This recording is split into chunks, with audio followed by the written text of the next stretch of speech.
Hello friends, आप देख रहे हैं आपका चैनल शेयर बाजार विद आयुष। और दोस्तों, बात होगी इस वीडियो में सभी आईपीओज अपडेट जीएमपी सब के बारे में बात करेंगे दोस्तों। ऑन ईएमआई टेक्नोलॉजी या फिर जिसको हम किश्त कहते हैं, इस आईपीओ के बारे में भी, क्योंकि आज दोस्तों क्या आने वाला है, आज आने वाला है अलॉटमेंट, राइट। तो अलॉटमेंट के ऊपर भी चर्चा होगी, किस तरीके से अलॉटमेंट हमको चेक करना है। तो वीडियो काफ़ी महत्वपूर्ण रहेगा, तो आप लोग देखिएगा वीडियो को पूरा जरूर। लेकिन उससे पहले अभी तक अगर आपने चैनल को सब्सक्राइब नहीं किया है और पहली बार विजिट किया है, तो छोटी सी दरख्वास्त, सबसे आप लोग जरूर चैनल को सब्सक्राइब कर लीजिएगा। ऑल्सो दोस्तों, जो हमारा दूसरा चैनल भारत मार्केट रडार, इसको भी आप लोग बिल्कुल सब्सक्राइब कर लीजिएगा। यहाँ पर हम मेजरली देखिए मार्केट रिलेटेड जो खबरें होती है उसको डिटेल में बात करते हैं, डिटेल में चर्चा करते हैं। आज भी आप कह सकते हैं एक बड़ा अपडेट हमको आता हुआ देखने को मिला है जियोपॉलिटिक्स से, तो वो वीडियो भी याद रखिएगा, हमको आता हुआ नजर आएगा मार्केट इस चैनल पे, उसका बाजार पे किस तरीके से असर पड़ता हुआ देखने को मिला है। इसके ऊपर दोस्तों हम डिटेल में बात करेंगे। तो चैनल की लिंक मैंने डिस्क्रिप्शन में दे रखी है, या फिर ऊपर अभी आई बटन में आपको सब्सक्राइब का ऑप्शन दिख रहा होगा, चैनल को क्लिक करके बिल्कुल इसको भी सब्सक्राइब कर लीजिएगा। चलिए, किश्त, राइट। तो दोस्तों आज क्या होने वाला है, आज इस आईपीओ का अलॉटमेंट आपको आता हुआ दिखेगा और 8 तारीख को ये लिस्ट होगा। इस बात का ध्यान रखिए, अगर आपने आईपीओ में अप्लाई किया है, अगर 171 से नीचे अप्लाई किया है, तो पहली बात तो ध्यान रखिए आपको अलॉटमेंट नहीं लगेगा। जिसने भी 171 शेयर 171 का प्राइस बैंड चूज़ किया या फिर कट ऑफ चूज़ किया है, उन्हीं को अलॉटमेंट मिलता हुआ देखने को मिलेगा। इस बात का ध्यान रखना है आपको।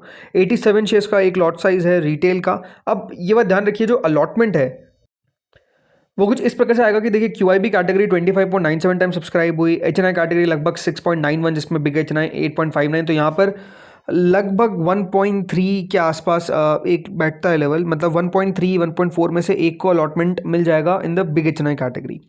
स्मॉल एचएनआई कैटेगरी 3.5 गुना सब्सक्राइब हुआ है, लगभग 3 में से एक अलॉटमेंट यहाँ पे आपको लगता हुआ देखने को मिलेगा। इसके अलावा जो रिटेल कैटेगरी है वो 2.13 टाइम सब्सक्राइब हुई है, बट एप्लीकेशन वाइज 0.6 टाइम्स है। तो रिटेल में एक लॉट तो सबको पक्का मिलेगा, देन उसके ऊपर प्रपोर्शनेट के अंदर शेयर मिल जाएंगे।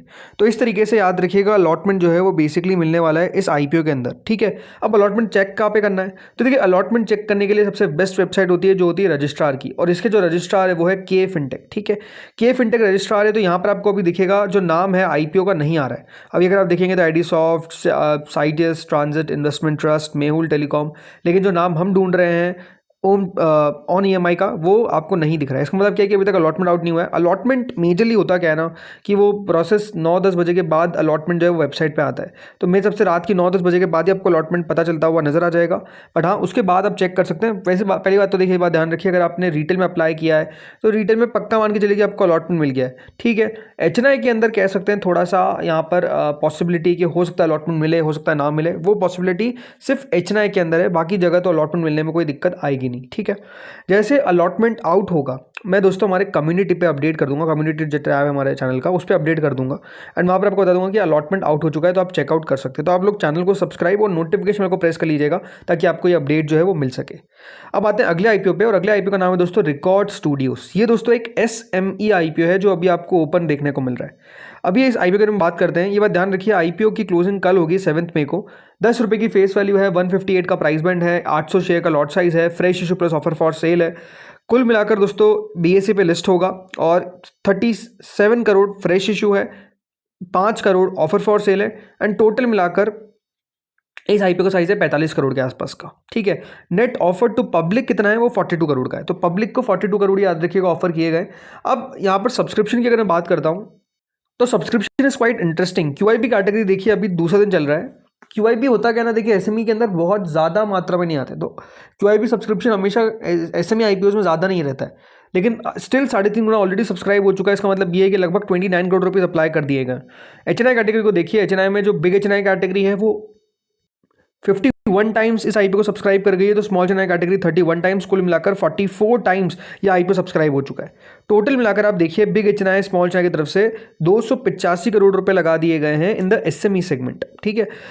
इसके अलावा जो रिटेल कैटेगरी है वो लगभग, रिटेल मतलब यहाँ पर रिटेल नहीं, इंडिविजुअल कहते हैं, इंडिविजुअल इन्वेस्टर। हमेशा एसएमई के अंदर आपको 2 लॉट लगाना ज़रूरी है, ठीक है। 3 लॉट अगर आप लगाएंगे तो फिर दोस्तों आप स्मॉल एचएनआई में आ जाएंगे, और फिर जो बिग एचएनआई में होता है वो तो होता ही है। तो डिफरेंट है ये मेन बोर्ड से, अगर कोई भी सोच रहा है, सेम नहीं है। ये एक एप्लीकेशन यहाँ पर लगभग 2.5 लाख के ऊपर की है, ठीक है, 2.5 लाख। तो उस हिसाब से आपको सोचना चाहिए, अगर कोई भी अप्लाई कर रहा है तो रिस्क हमेशा रहता है। तो पहले आप एसएमई को समझ लीजिएगा, फिर अप्लाई करिएगा। ये तो अच्छा कर रहा है इसलिए आपको सब्सक्रिप्शन बता रहा हूँ।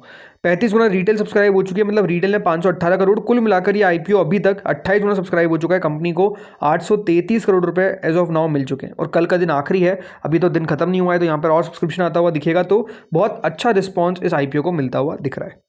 अब आते हैं दोस्तों यहाँ पर कुछ अपडेट्स के बारे में। तो देखिए बहुत बड़े आईपीओज हैं जो आपको एक्शन में आते हुए देखने को मिलेंगे और ये कह सकते हैं अपने आप में 2026 में one of the most awaited IPOs में से एक रहेंगे। आईपीओ की पाइपलाइन अभी भी देखिए बहुत शानदार है। जस्ट ये है कि मार्केट्स का सही होने का सब इंतजार कर रहे हैं कि बाजार एटलीस्ट एक डायरेक्शन तो सेट करें। होता क्या देखिए, थोड़ा सा मार्केट बढ़ता है, फिर वापस खबर आ जाती है कि यूएस ईरान तो लड़ते हुए नजर आ रहे हैं, तो फिर वापस मार्केट नीचे आ जाता है। फिर वापस खबर आती है कि नहीं लड़ेंगे, फिर वापस नीचे आ जाता है, ऊपर चल जाता है, फिर वापस ऐसे कुछ खबर आती है नीचे चल जाता है। तो ये नहीं चाहिए, मार्केट को एटलीस्ट एक डायरेक्शन चाहिए जिससे पता चले कि हाँ चीज़ें क्या हो रही है। बट स्टिल जो कंपनीज है वो डेफिनेटली लाइनअप है, जिसमें रिलायंस जियो का आईपीओ आपको आता हुआ दिखेगा, राइट। कंपनी जो है बिल्कुल तैयारी कर चुकी है और एक्सपेक्टेड है ये अपना आईपीओ लॉन्च करेंगे, और जो लार्जेस्ट आईपीओ एवर रहता हुआ नजर आएगा, जिसका साइज बताया जा रहा है कि लगभग 300 बिलियन के आसपास होने वाला है। So no doubt one of the most interesting IPO, और इस कंपनी की जो टोटल वैल्यूएशन है वो $100 बिलियन को आपको एक्सीड करती हुई नजर आएगी, और ये इससे ज़्यादा होती हुई नजर आएगी। और इसके अंदर दोस्तों जो कंपनी है खुद रिलायंस, इसके अलावा पोटेंशियल ऑफर फॉर सेल में मेटा और गूगल भी अपना हिस्सा जो है वो बेचते हुए नजर आएंगे। तो ये इंटरेस्टिंग आईपीओ रहेगा जिसका सबको इंतजार है। इसके अलावा दोस्तों एनएसई, ये भी आप कह सकते हैं लगातार अब खबरें आती हुई देखने को मिल रही है। कल भी हमने बात करी थी कि एनएसई की जो डीआरएचपी है वो आपको देखने को मिल सकती है in the month of June, right. तो जून के महीने में कंपनी जो है वो अपनी ड्राफ्ट रेड हेरिंग प्रोस्पेक्टस को फाइल कर सकती है। तो ये अपने आप में बहुत इंटरेस्टिंग है।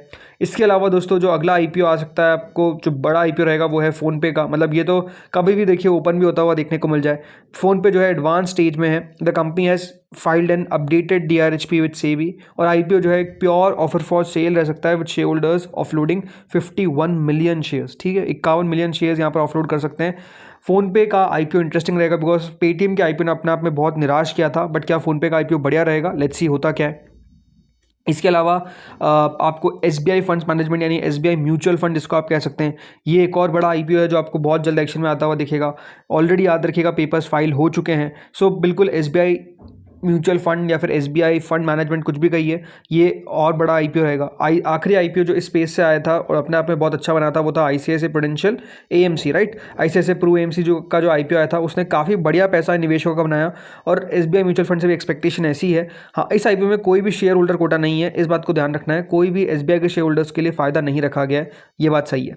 इसके अलावा दोस्तों जो और कंपनी है जिसमें फ्लिपकार्ट हो गया, फ्लिपकार्ट का भी आईपीओ आपको आता हुआ दिख सकता है, राइट। जेप्टो का आईपीओ तो बिल्कुल बहुत जल्द आपको आता हुआ दिखेगा, बल्कि company has started engaging institutional investors as it eyes a listing by June to July 2026। मतलब जून से जुलाई के बीच में कंपनी जो है वो चाह रही है कि अपने आईपीओ को लिस्ट करवाया जाए। बाकी मणिपाल हेल्थ एंटरप्राइजेज है। इसके अलावा दोस्तों अभी ये तो एक रीट हो गया जो अभी आपको 6th रीट लिस्ट होता हुआ नजर आएगा, जो ओपन ऑलरेडी हो चुका है, बट ठीक है रीट डिफरेंट होता है तो मैं ज़्यादा इस पर चर्चा नहीं करता हूँ। अब आते हैं दोस्तों एक और अपडेट पे जिसमें बताया जा रहा है कि एनटीपीसी का जो पीयर है उसका आईपीओ जल्द हमको आता हुआ देखने को मिल सकता है। और ये आईपीओ क्यों आ सकता है, बिकॉज बंगाल के अंदर दोस्तों जो बीजेपी की सरकार है, इससे फिर से दामोदर वैली लिस्टिंग की जो होप है वो बढ़ती हुई नजर आ रही है। अब दिक्कत क्या थी दोस्तों कि पहले जो सरकार थी या फिर आप कह सकते हैं जो गवर्नमेंट थी वो उतना ज़्यादा एक्साइटेड नहीं थी, या फिर कंपनी का आईपीओ लाने को लेकर उतना ज़्यादा पक्ष में नहीं लग रही थी, ऐसा लग रहा था। बट अब बताया जा रहा है कि दोस्तों यहाँ पर जो लॉन्ग अवेटेड मार्केट डेब्यूट के लिए एनटीपीसी का जो पीयर है दामोदर वैली, वो कोशिश कर रहे थे। अब हो सकता है कि ये सही में आपको आईपीओ लाते हुए नजर आए, और ऐसी एक्सपेक्टेशन बताई जा रही है कि फिर से आईपीओ लाने के चांस रिवाइव हमको होते हुए देखने को मिल सकते हैं। एनालिस्ट ये मानते हैं कि वेस्ट बंगाल में जो की पॉलिटिकल ओवरहैंग था जिसने न्यू दिल्ली के प्लान को रोक रखा था कि किस तरीके से डीवीसी को लिस्ट करवाया जाए, अब बताया जा रहा है कि देखिए बहुत जल्द जो मिनिस्ट्री ऑफ पावर है ये कोशिश कर सकती है कि इसको भी लिस्ट करवाया जाए। कोशिश आज नहीं पहले से चल रही थी, बट अब लगता है कि देखिए सक्सेसफुल हो सकता है, क्योंकि अब बीजेपी की गवर्नमेंट है, सेंट्रल में भी बीजेपी की गवर्नमेंट है, वेस्ट बंगाल के अंदर भी, तो नो डाउट कोशिश जो है वो की जाएगी कि डीवीसी को लिस्ट करवाया जाए। चलिए उनका एडवर्टाइजिंग शुरू करते हैं। एक एसएमई आईपीओ जो ओपन होगा दोस्तों 8 मई से 12 मई के बीच में 174 से 183 का प्राइस बैंड है। अभी तक कोई भी ग्रे मार्केट ओपन नहीं हुई है। रिकॉर्ड स्टूडियोज आपको पता ही है ओपन है और आईपीओ का आज दूसरा दिन था। 7 मई को क्लोज होगा। 158 का प्राइस बैंड है। जीएमपी आप देख ही सकते हैं लगभग 27.85% है। देन दोस्तों अगला इशू आता है बैकमैन रीट। ये आईपीओ भी ओपन हो चुका है बट रीट आईपीओ है, इसके अंदर दो कैटेगरीज होती है। एक होती है एचएनआई की, एक होती है क्यूआईबी की। तो डिफरेंट टाइप ऑफ याद रखिएगा इन्वेस्टमेंट होता ही है। तो ठीक है 4% के आसपास का प्रीमियम है। अगर आपको रीट की जानकारी हो तो देख सकते हैं, अदरवाइज छोड़िए। देन इसके अलावा दोस्तों वैल्यू 360 कम्युनिकेशंस, या आईपीओ एक एसएमई है जो आज क्लोज होने वाला है। कोई खास इंटरेस्ट दिख नहीं रहा है और कुछ खास करने की उम्मीद भी नजर नहीं आती है। ऑन ईएमआई टेक्नोलॉजी यहाँ पर आप कह सकते हैं जीएमपी ने अपने आप को एक्सप्लोड कर दिया है। 12% दोस्तों ऑन ईएमआई की जीएमपी हो चुकी है। जो जीएमपी ₹1 चल रही थी दोस्तों कल तक, वो आप देखिए आज ₹21 तक पहुंच चुकी है। कितना बड़ा टर्न अराउंड जो है वो आपको देखने को मिला है और इसके पीछे का रीज़न क्लियर है, बिकॉज रिस्पॉन्स इतना अच्छा मिला जो उम्मीद नहीं थी। उसके कारण दोस्तों हुआ क्या है कि जीएमपी ने भी जो पिकअप है वो पकड़ लिया है। मतलब जो पीछे छूट गई थी वो फिर से बढ़ती हुई देखने को मिल रही है। अब लेट्स सी होता क्या है। लिस्टिंग अपने आप में बहुत क्रूशियल है जो होगी याद रखिएगा 8 मई को। तो दोस्तों इस वीडियो में इतना ही था। होपफुली वीडियो आपको बढ़िया लगा होगा और अपडेट आपके साथ मैं साझा करता रहूँगा। इस वीडियो में इतना ही था। Thank you friends for watching this video.